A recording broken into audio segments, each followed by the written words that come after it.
오늘 우리는 여기 본문에서 나타난 두 사람의 예를 통해서 의인과 악인에 대해서 우리에게 말씀해 주고 있습니다. 우선 두 아이가 한 가정에서 양육되어진다라고 우리가 한번 생각해 볼 수 있습니다.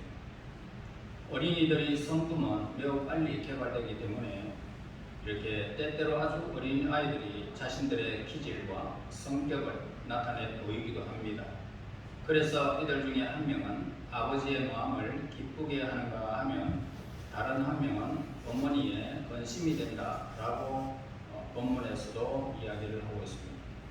이제 그들이 성장합니다. 그리고 두 젊은이는 집 밖으로 나가게 되어집니다.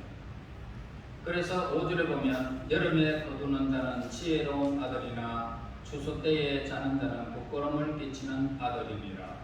자, 성장합니다. 그래서 우리가 5절 본문에서 얻을 수 있는 큰 교훈은 기회가 주어졌을 때 그것을 놓치지 말고 그 기회를 사용하라라고 하는 것입니다. 저 기회를 방과하지 말아라. 그것을 꼭 잡고 사용해라. 제때에 자기 일을 해야 한다라는 의미를 우리에게 가르쳐주고 있습니다. 그렇다고 하여 특히 젊은이들은 기회를 무턱대고 기다리거나 아니면은 기회를 놓쳐버리고 꿈을 대는 사람이 되어서는 안 된다라는 겁니다. 그들은 이제 가정 밖으로 계속 여러 일들을 하게 되어집니다.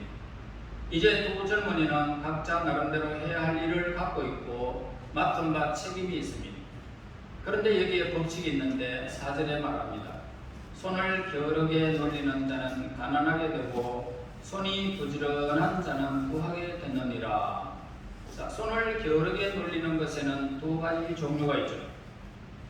첫째로 모든 일을 무관심하고 부주의하게 처리해 나가는 것과 둘째로 자신의 사업에서 남긴 이윤을 제대로 지켜나가지 못하는 것입니다.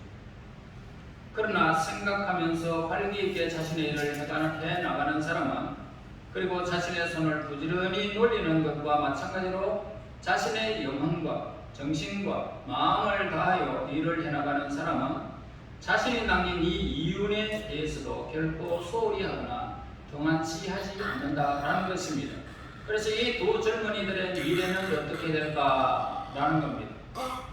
아마도 두 젊은이들 중 한 사람은 사악함과 사기와 부정을 통해서 다른 한 명은 권명과 성실과 열심을 통해서 부를 축적하게 될 것입니다. 아마도 본문 2절에서 언급한 공의는 자비심과 그리고 선행을 의미할 것입니다.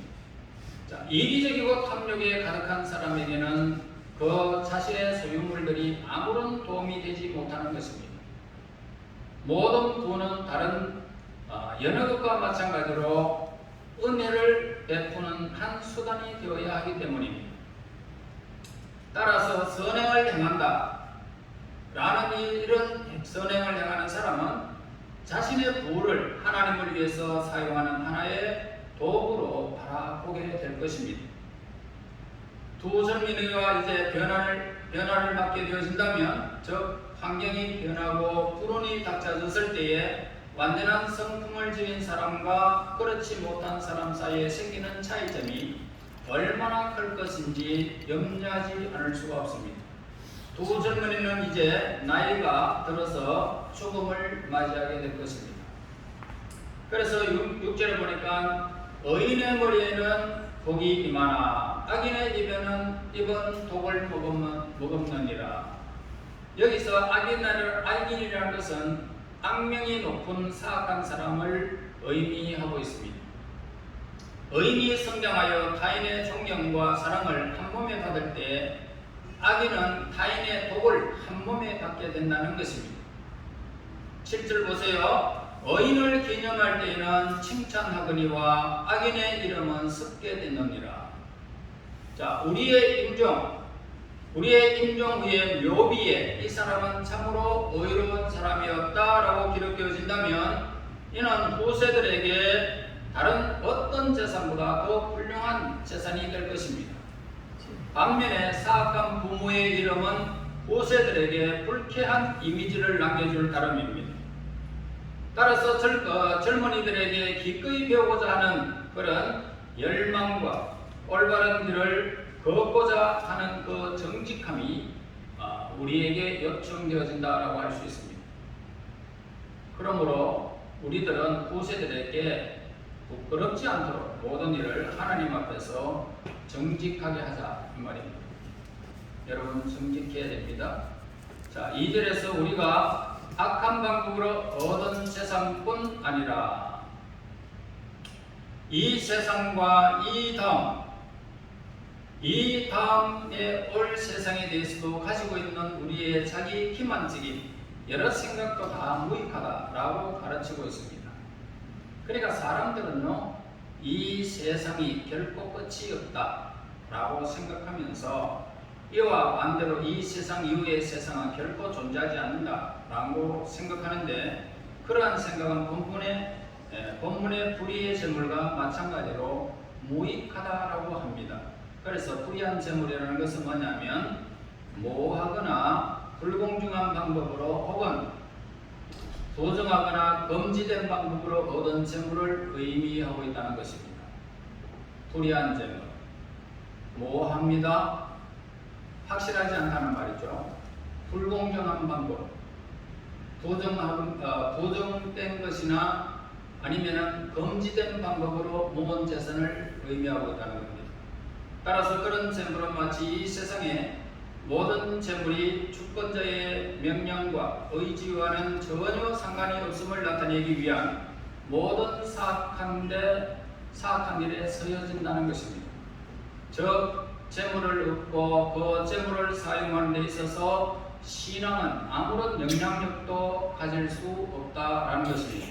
현재 이 땅에서의 생활만 보더라도 우리는 본문의 이 말씀에 관한 예를 많이 찾아볼 수가 있는데, 그러면 불의한 재물이 할 수 없는 일은 뭘까? 우선 불의한 재물은 기력이 없는 사람에게 건강을 주지 못한다는 것입니다. 고통받는 일에도 설 수가 없다는 것입니다.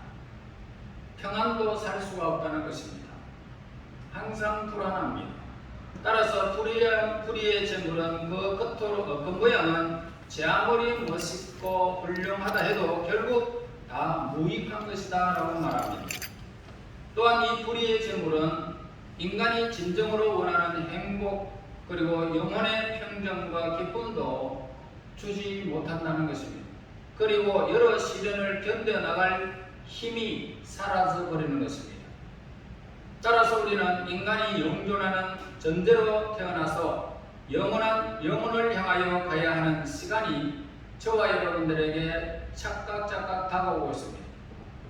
이 세상에 있을 때에만 내가 그 재물을 사용할 뿐이지 모든 것은 죽으면 무익하게 돌아간다는 것을 우리는 잊어버리고 살 때가 많다는 것입니다.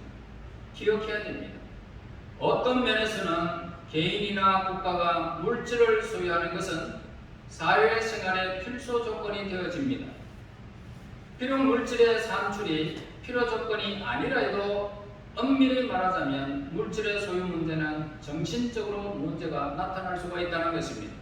따라서 우리가 물질을 얻기 위해서는 우리의 힘을 어떻게 사용해야 하는지, 이미 우리의 소유가 된 물질을 어떤 눈으로 바라보아야 하는지, 물질에 대한 우리의 생각을 결정하기 위해서는 지혜가 필요하다는 것을 우리에게 가르쳐 줍니다.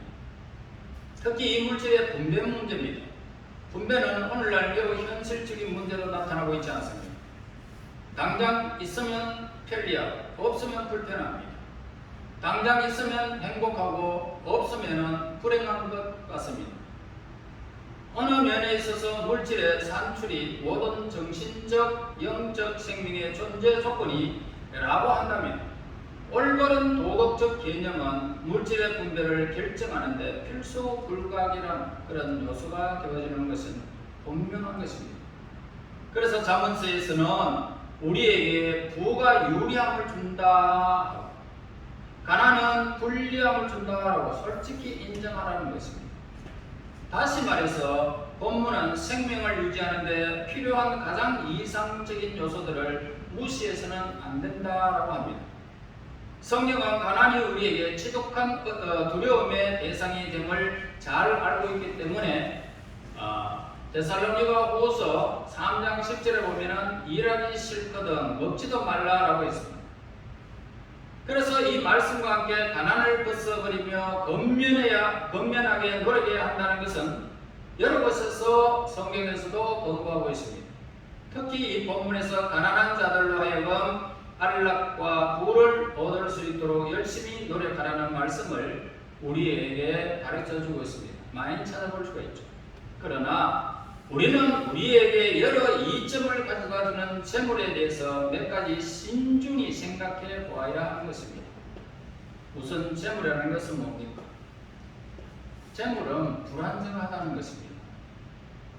만약 어떤 사람이 재물이 정직한 노력의 대가로서 얻어지기보다는 부정한 방법을 통해서 얻어진 것이라면 그 사람에게 있어서는 그 재물은 결코 유익한 것이 될 수가 없다라는 것입니다. 오히려 그런 재물은 소유자에게 해를 끼칠 따름이다라고 말씀을 하고 있습니다. 이 사실을 온전히 깨달아야 마음의 평안과 안식을 누릴 수 있는 것입니다. 부자 청년처럼 물질의 노예가 되어진다면 그는 일평생 그 물질과 함께 얽매인 삶을 살아갈 수밖에 없는 것입니다. 내가 이렇게 하고 저렇게 하고 그러면서 내 삶은 자유롭게 어떻게 사용되어질지는 모르겠지만 하나님 앞에서는 그 삶이 모든 것이 무익하다는 것입니다. 그래서 결국 영원히 가지도 못하는 물질의 욕심의 노예가 되어서 결국 물질도 이 세상을 떠날 수 없듯이 그 인생도 무익한 것으로 돌아간다는 사실을 우리에게 가르쳐 주는 것입니다. 우리 모두는 이 사실을 잘 알고 있습니다. 알고 있어요. 내가 가지고 있는 이것이 내가 영원히 가져가지 못한다는 사실을 너무 잘 알고 있습니다. 정물질적인 부보다는 지혜가, 올바른 이해력, 건전한 지식이 훨씬 값진 것이 된다는 것도 우리는 잘 알고 있습니다. 우리는 본문에서 물질을 모으기에만 혈안이 되어 있는 사람들을 엄중히 경고하고 있음을 보고 있습니다. 또한 우리는 본문이 우리의 소유물이 된 물질을 사용하는 데 있어서는 항상 반대하는 마음을 지니라라고 말하는 것도 들었습니다. 만약 이 사회의 모든 사람이 물질을 소유하기에 급급하지 아니하고 또 가난에 그래 허덕이지 아니한다면 우리가 살고 있는 이 세상은 너무너무 아름답게 변할 것입니다. 그러므로 우리는 이를 위해서 노력을 게을리 말아야 된다라는 것입니다. 우리 어린 시절에 정말 쌀밥 한 그릇 먹는 것이 소원이었지만 서로가 이웃이 함께 모여서 북적거리면서 국수 한 그릇씩 담아가지고 서로 논아 먹던 시절에 얼마나 그리운지 모르겠습니다. 전을 부친다면 이 사람도 한 입, 저 사람도 한 입 그러면서 서로 나눠 먹던 시절. 수제비를 뜨면은 같이 이렇게 둘러리 앉아가지고 한 숟갈씩 하는 그런 일들. 우리 주변에서는 우리 어릴 때는 너무나도 많은 사람들이 주변에서 우글거리면서 같이 울고 웃고 이렇게 재미나게 지냈었습니다. 그러나 지금은 그렇지 않습니다. 하나님의 이 자비하심과 사람의 의무 사이에는 밀접한 관계를 지니고 있습니다. 자, 이 세상의 모든 것은 하나님의 것입니다. 우리가 하나님을 의지하는 것은 피할 수 없는 꼭 필요한 일이기도 합니다. 이 세상의 자연의 법칙과 그리고 은혜의 법은 완벽하게 일치를 이루고 있습니다. 자연의 법은 하나님의 은총을 입은 우리가 하나님의 선물인 믿음을 통하여 구원받았음을 강조하고 있습니다. 더 나아가 계속해서 빌립보서 2장 12절에 그러므로 나의 사랑하는 자들아 너희가 나 있을 때뿐 아니라 또 지금 나 없을 때에도 항상 복종하여 두렵고 떨림으로 너희 구원을 이루라 라고 권고하고 있습니다. 4절에서 무슨 말을 합니까? 손을 게을리게 놀리는 자는 가난하게 되고 손을 부지런한 자는 부하게 된답니다. 이는 우리에게 주시는 땅 위에 있는 이 축복에 관한 말씀을 우리에게 하고 있습니다. 그러니까 하나님께서는 하나님의 목적을 성취하기 위해서 여러 수단을 사용하신다는 겁니다. 따라서 어떤 수단, 어떤 방법의 사용은 일정한 목적 달성을 위해서 필수불가결하는 것입니다. 그러므로 만약 우리가 이러한 수단이나 방법을 소홀히 해버린다면 우리는 아무런 노력도 하지 않을 것이고, 그리고 축복을 바라보는 어리석은 사람이 되는 것입니다. 그래서 권면과 열심, 이것은 일치하지 아니하고 게으름만 피우는 사람에게는 자신의 육체적, 지적인 모든 세계를 거스르는 사람이 될 것이고, 육체의 여러 기관을 제대로 사용하지 못하는 사람입니다. 그래서 권면의 법은 사랑의 법입니다. 이는 다시 말해서 오직 권면한 자만이 하나님을 사랑할 수 있다라는 것을 의미하고 있습니다. 그래서 사람은 아무런 일이 없을 때 어떻습니까? 아무런 일이 없이 빈둥거리며 놀게 되어진다면 그보다 비참한 사람은 없습니다. 즉 할 일이 없으면서 굉장히 게으르게 된다면 게으르기 마련입니다. 누가 뭐라 하는 사람이 있습니까? 할 일이 있습니까? 그냥 배를 땅에 깔고 공성하면서, 아니면은 하늘을 바라보고 천장을 바라보면서, 아니면은 먼 산을 바라보면서 그렇게 공상에 빠지는 일들이 얼마나 많습니까? 그러니까 게으름은 바로 죄의 본성이 되기 때문에 악을 초래하게 만든다라는 것입니다. 우리는 주위의 많은 예들을 통하여 우리에게 허락된 것들을 가능하면 절하게 한다는 것을 삶에서 우리는 늘 보아왔습니다. 하나님께서 우리에게 허락하신 것들을 어느 것 하나라도 헛되이 써버리거나 낭비될 만한 것이 없고, 오히려 그것들을 특별한 목적을 지니고 우리에게 허락된 것임을 기억하시기를 바랍니다. 이와 마찬가지로 모든 자연물질도 각자 맡은 바 나름대로의 중요한 임무를 수행하기 위해서 본래의 모습에서 벗어나서 다른 새로운 형태를 덧입기도 하는 것입니다. 그래서 마치 숲속의 한 그루 나무가 책상이 되기 위해서 깎여지고 다듬어지는 것처럼 말입니다. 그러므로 우리는 우리 주위의 사소한 물건 하나라도 소홀하게 대해서 낭비와 방탕이 더욱 천한 것이라는 것을 알아야 합니다. 작은 것을 소중하게 생각하지 않는 사람, 큰 것도 소중하게 생각하지 않습니다. 그러므로 우리는 아주 작은 것에서부터 절약하는 그런 습관을 길러야 할 것입니다. 만약 어떤 사람이 앞으로 올 새로운 삶에서 말할 것도 없고 지금의 삶을 가장 유용하게 보낸다면 그는 주 예수님의 날이 임박하는 것을 끊임없이 지켜보는 신중한 감찰자가 되어질 것입니다. 또 마찬가지로 그는 진리를 엄숙히 존중할 것이고, 모든 거래 관계에 있어서도 거짓이 없어야 할 것이고 정직해야 할 것입니다. 이 세상에는 각자의 사업에 열심인 사람을 좌절시키는 일들이 참으로 많이 발생하고 있습니다. 그래서 사기꾼들은 여러분 주위에 많이 널려 있다는 것입니다. 뿐만 아니고 자연 세계 속에 질병이 도사리고 있고, 내 삶에 의학이 도사리고 있고, 재앙이 도사리고 있고, 배신이 도사리고 있습니다. 이런 것들이 항상 우리를 좌절시키는 주 원인이 된다는 것입니다. 그러나 영혼의 문제에서는 결코 그렇지는 않다라는 것입니다. 세상의 것은 우리를 좌절시킬 수 있지만 영혼의 것, 하나님의 것에는 전혀 우리에게 문제를 일으키는 법이 없다는 것입니다. 그래서 하나님의 은혜는 모든 기도하는 영혼의 소망을 전부 들어주실 정도로 하나님의 세계는 무한하기 때문입니다.